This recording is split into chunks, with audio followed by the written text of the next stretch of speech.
नमस्कार बंधुरा कुकिंग मम चैनेले आपनादेर सबाइके स्वागत जानिए आजकेर भिडियो शुरू करछि। आजके काबुली चाना दिए दुटो रान्ना आमी करे नियेछि। एई दुटो रान्नाई किन्तु स्नैक्स हिसाबे खूब भालो खेते। आपनारा देखते थाकुन, आशा करी आपनादेर भालो लागबे।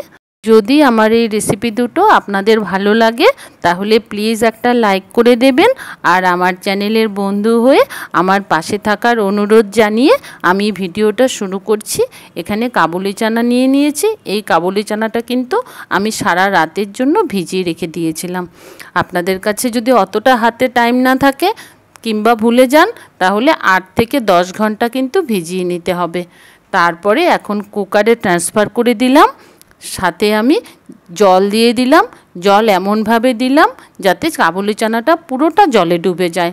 এখন নুন দিয়ে দিলাম, একটা বড় এলাচ, একটা ছোট দারচিনির টুকরো আর দুটো তেজপাতা দিয়ে দিলাম। এখন কুকারটা নিয়ে গিয়ে গ্যাসে বসিয়ে 3টে সিটি দিয়ে নিয়েছি। এমনভাবে সিটি দিয়ে সেদ্ধ করে নিতে হবে কাবুলি চানাটা, যাতে কাবুলি চানাটা পুরো নরম হয়ে যায় কিন্তু গলে না যায়। ঠিক এরকম নরম হবে। এখন খুব গরম, আমি হাতে রাখতে পারছি না। এখন কিন্তু একটা ঝাঁঝরি নিয়ে নেব। ঝাঁঝরিতে ডাইরেক্ট ঢেলে দিলাম যাতে জলটা পুরোপুরি ঝরে যায়।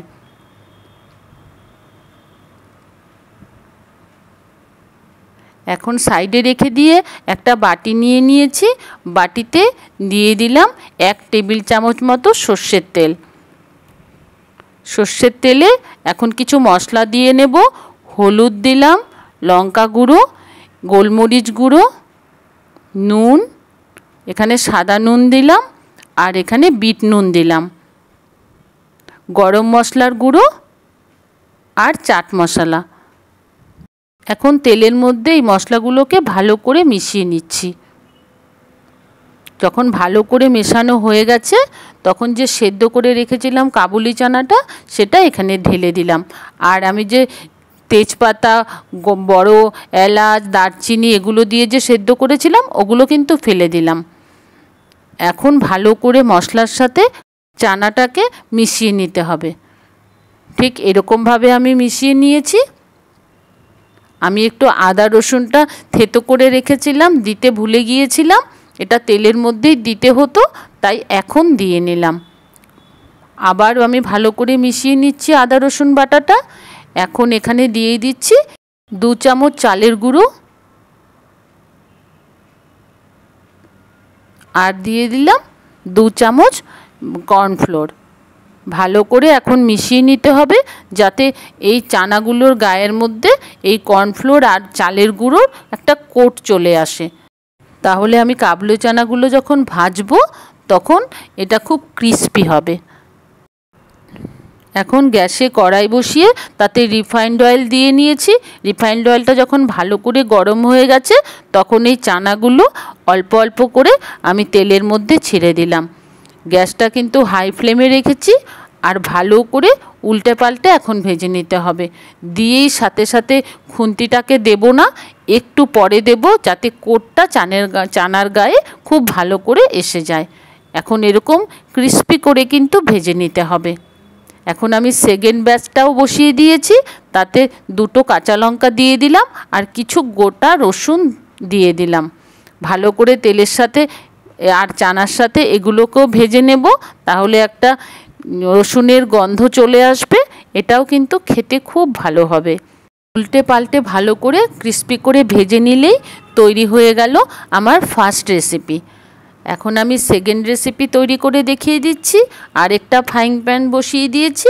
ফ্রাইং প্যানে অল্প রিফাইন্ড অয়েল দিয়ে নিলাম। রিফাইন্ড অয়েলটা যখন গরম হয়ে গেছে তখন এখানে কুচনো রসুন দিয়ে দিলাম।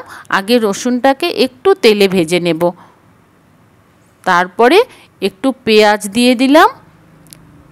পেঁয়াজটাকেও ভেজে নেব একটু। এগুলো কিন্তু পুরো হাই ফ্লেমে রান্নাটা করতে হবে। তারপরে আমি ক্যাপসিকাম কুচি কুচি করে কেটে রেখেছিলাম, ক্যাপসিকামটাও দিয়ে দিলাম। এখন দিয়ে দিলাম অল্প নুন। নুনটা দিলে সবজিটা একটু নরম হয়ে যাবে। এখন 1 চামচ ভিনিগার দিয়ে দিলাম। সাথে দিয়ে দিলাম অল্প chilli sauce, dark soya sauce আর টমেটো কেচাপ। ভালো করে এখন সসগুলো একটু মিশিয়ে নেব। সসেরটাতে যখন সবজিগুলো এরকম ভালো করে মিশে যাবে, তখন এই যে ক্রিস্পি চানাটা আমি তৈরি করে রেখেছিলাম, সেখান থেকে অল্প চানা এখানে দিয়ে দিলাম।